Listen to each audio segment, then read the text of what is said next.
Assalamualaikum warahmatullahi wabarakatuh. Pada kesempatan kali ini saya akan menjelaskan bab kelima dari mata kuliah Pendidikan Etika dan Karakter, yaitu tentang etika administrasi publik.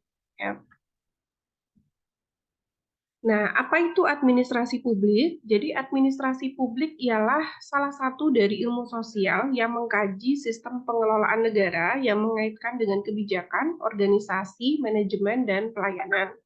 Administrasi publik selalu berhubungan dengan legislatif, yudikatif, dan eksekutif.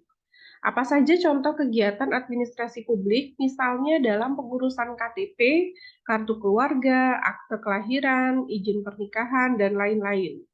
Mulai dari pendaftaran dan pencatatan, pelayanan, penyuluhan informasi, dan sebagainya merupakan salah satu contoh penerapan administrasi publik. Adapun tujuan daripada administrasi publik adalah agar dapat mencapai tujuan negara sesuai dengan keinginan publik. Adapun beberapa keinginan publik adalah rasa aman, nyaman, sejahtera, dan juga terlayani dengan baik. Nah, di faktor yang lain terkait dengan administrasi publik ini sebetulnya tidak hanya berkaitan dengan pelayanan negara kepada masyarakat, tetapi juga pelayanan dari pihak-pihak swasta yang dibutuhkan oleh masyarakat. Ya, misalkan juga seperti rumah sakit swasta ataupun industri ya dan pihak-pihak swasta lainnya. Jadi yang diutamakan ataupun poin pentingnya di sini bagaimana kita mempelajari proses administrasi yang ada di masyarakat kita, baik itu dari pemerintah maupun non pemerintah. Ya. Nah, di antara adik-adik mahasiswa ke depan tentunya di dalam menjalankan profesinya akan tergabung di dalam suatu institusi yang juga menyediakan pelayanan jasa administratif, ya. Nah, di mana di sini harus kita perhatikan aspek-aspek penting yang harus kita jalankan dan juga bagaimana etika di dalam melaksanakan administrasi publik untuk melayani masyarakat. Nah, prinsip pelayanan publik antara lain setidaknya terdiri dari 5 hal. Yang pertama, mendahulukan peran daripada wewenang. Ya. Yang kedua, melayani, bukan dilayani. Dan yang ketiga, mendorong, bukan menghambat. Jadi administratif yang baik ini adalah yang cepat, tepat, dan efisien, tidak berbelit-belit, dan juga mempermudah masyarakat yang dilayani. Nah, di dalam tata kelola manajemen, tentunya kita mengenal istilah kredibel, dapat dipercaya, transparan, akuntabel, dapat dipertanggungjawabkan, kemudian yang keempat tanggung jawab itu sendiri, dan yang terakhir adalah adil. Di dalam proses pelayanan administrasi publik, tentunya 5 pilar ini juga tidak kalah pentingnya harus dilaksanakan.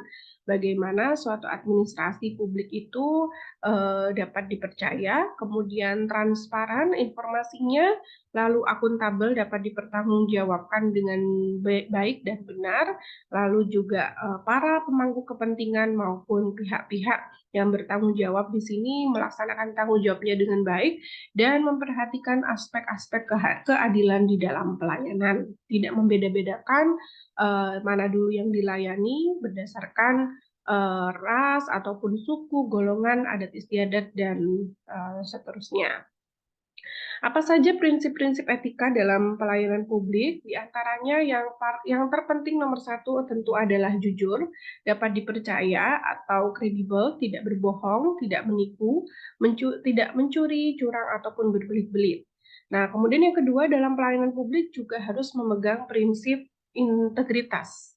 Berprinsip terhormat, tidak mengorbankan prinsip moral, dan tidak bermuka dua. Yang ketiga, memegang janji, memenuhi janji, serta mematuhi jiwa perjanjian sebagaimana isinya ataupun aturan-aturan yang berlaku. Yang keempat adalah sifat loyal setia, dan taat kepada kewajiban yang semestinya harus dikerjakan. Yang kelima adalah adil, tidak membeda-bedakan ataupun memperlakukan orang dengan cara yang berbeda, kemudian bertoleransi dan menerima pendapat perbedaan maupun pikiran terbuka dengan orang lain. Yang keenam adalah perhatian, memperhatikan kesejahteraan orang lain dengan kasih sayang, memberikan kebaikan dan pelayanan. Yang ketujuh, memegang teguh prinsip hormat menghormati dan saling menghargai. Dan yang kedelapan adalah kewarganegaraan ataupun prinsip-prinsip pada komunitas tertentu yang harus dijunjung, ya. Misalnya di Universitas Anwar Medika sendiri juga ada pelayanan publik berkaitan dengan prinsip pelayanan prima, yaitu servis ya, yang harus dipegang. Maka setiap petugas di dalam pelayanan juga harus memegang prinsip tersebut, ya. Kemudian keunggulan, orang yang etis tentu memperhatikan kualitas dalam pelayanan publiknya, tidak hanya sekedar ataupun di bawah standar, tetapi layanan yang diberikan, administrasi layanan publik yang diberikan di atas dari standar yang ditentukan. Lalu akuntabilitas, orang yang memiliki etika baik dalam pelayanan publik ini menerima tanggung jawab atas keputusan, konsekuensi yang diduga dari dan kepastian dari mereka, dan memberikan contoh kepada orang lain. Lalu tentunya yang tidak kalah pentingnya adalah menjaga kepercayaan publik, baik itu dalam hal pelayanan maupun kualitas administrasi yang diberikan. Nah, indikator dari pelayanan publik yang baik, yang etis adalah biasanya efektif, efisien, pelayanan yang diberikan tidak berbelit-belit, ya, kualitas layanannya baik, kemudian yang menimbulkan kepuasan masyarakat yang baik, responsif respon yang diberikan cepat, dan akuntabilitasnya dapat dipercaya data-data ataupun administrasi yang dilayani.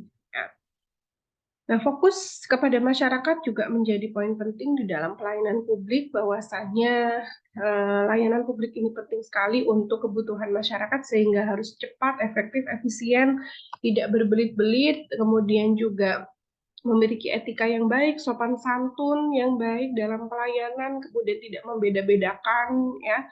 Lalu juga menghormati dan menghargai masyarakat yang menggunakan layanan administrasi kita.